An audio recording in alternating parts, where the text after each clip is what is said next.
Can you tell me a little bit of how you're involved in the creative arts? Okay.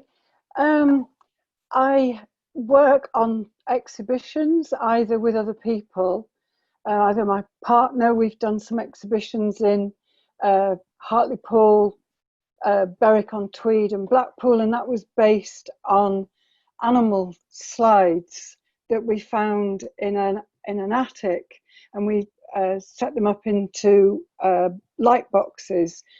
And for the Berwick one, we linked up with poets, and they wrote poems in response to seeing that work.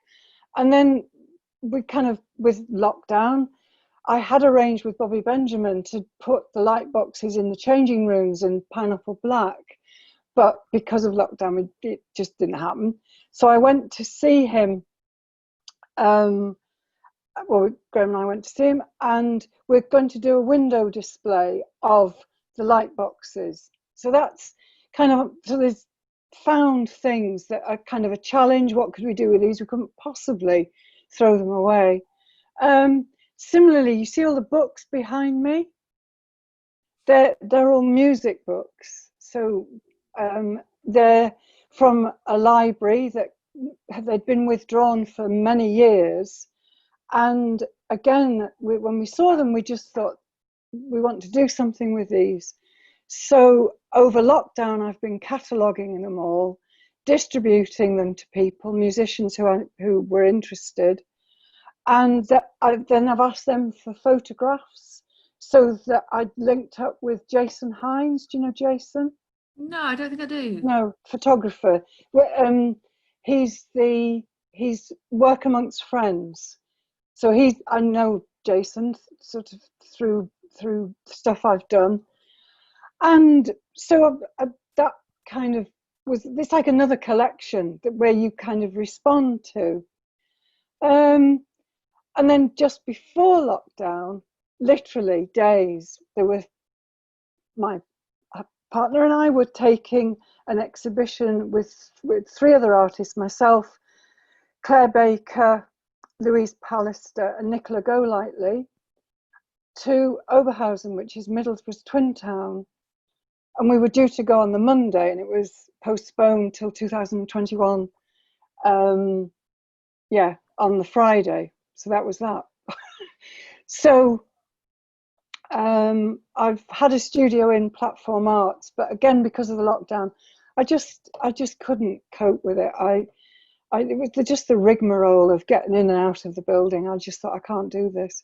So I've moved into our front room with all the books. So that's okay. Is that enough? Well, that's amazing. They're also like absolutely fantastic projects. I love this idea of taking lost or seemingly unwanted items. Yeah. Creating whole art projects. Yeah.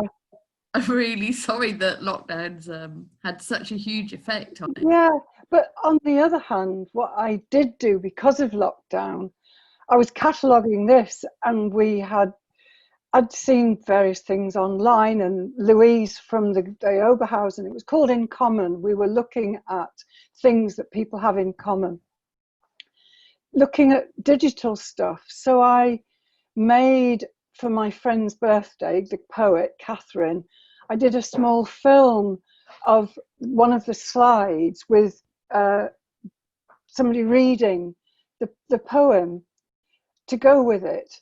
So it's just turned things totally inside out. That's my feeling.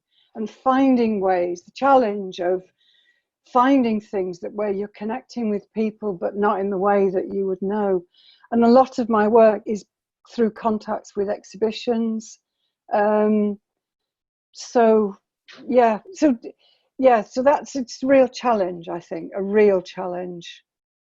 So have you always been engaged in the creative arts? No, I was when I was at school, and then my parents wouldn't pay for me to go to art college, so I went nursing. But as soon as I qualified, I left and I went to art college. So I have been to art college, and I worked with a a woman called Maggie Riegler. This was in Scotland. I went to Grace School of Art in Aberdeen, and I worked with a weaver. And so I did have a period of my life where I was exhibiting in Scotland. I did tapestry weaving, and various things happen as it does in your life.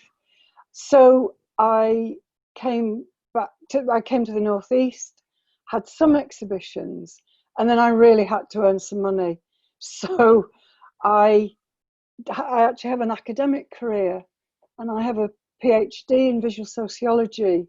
So the two aren't that far removed, because if you took the example of the glass slides there of animals in London Zoo, that is really about power, the power to set up a zoo, to collect the animals.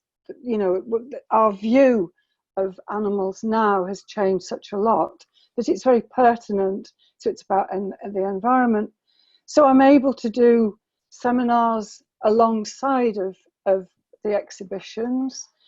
I did again with Louise, Claire, and we did a Can Art Make a Difference? Tony Charles at Platform Arts gave me an evening, and we asked that question, and we took that question to Blackpool School of Art, and we had a huge audience there, and it was really interesting, and I produced a little document out of it. People's views. I mean, the sample was just people who were interested in art, so clearly they're going to say it makes a difference. But on the other hand, the thing that came out was, it particularly in Blackpool, its events, things that really capture people's imagination, where they're given something to think about. So certainly the animal slides get people thinking. I've done a couple of things in community settings where people have talked about, you know, you've maybe only got to show 4 slides of these animals in a zoo, and it really generates masses of discussion. So, and then I in lockdown there was I do I don't know, it's very kind of it's almost textiles without actually doing the weaving again. I couldn't face doing that again. I've done some work for the North Yorkshire Art School on newsprint. Now I like working on newsprint, so that it's very directed. My responses are, here's an exhibition, here's something I've been working on. I do a daily blog, I share that with a friend, so that it just keeping that momentum going. It seems very important to me. Yeah, and I just think your work sounds fantastic to me. I really, really love the way that there seems to be quite an emphasis on engagement and people's responses to what you're doing, rather than just, here's what I do and come and look at it, or come and, I know, or not. Yes, exactly. And I think I totally agree with you. I think the arts is immensely important in many ways that get recognised. Just, you know, people's mental health. I think, yeah, as a producer of art and as, you know, somebody engaging with the arts, I think it makes a massive difference to us to be able to do that. yes, yeah. I mean, it gives a focus and a purpose, and it's challenging as well if people are learning new skills.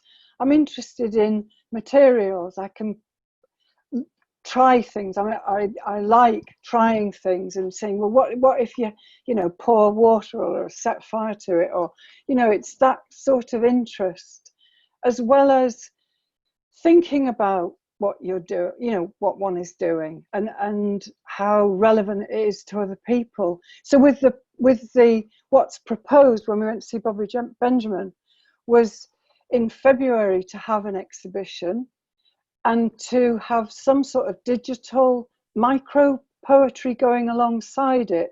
So people would, I mean, maybe only have to write 3 or 5 words about the poetry, which is what we did at Berwick, except we linked up with a poetry group in Berwick, and they came every day. We were at the literary festival, and not everybody wants to say things, but it really, I mean, 6 months later we received a poem from somebody.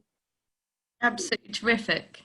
Well, this is great. I mean, what I'm doing here at the moment with all these interviews is kind of, I hope, stage one of a wider project of gathering people that are already involved in the creative arts and going out and using art in the community. I did a level 3 community organising course last year together with a few other members of Arts Lab Teesside, and that's really what I mean. It's about promoting and highlighting what's going on in the creative arts in Yes.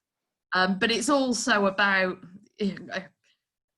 involving people who don't think they're interested in the arts and seeing what that can do for them. How can that transform the way they see themselves, the way they see their community? So yeah, I may well come knocking on your door once I've done all these rounds, and see where we can work together on that, because I think your work's fascinating.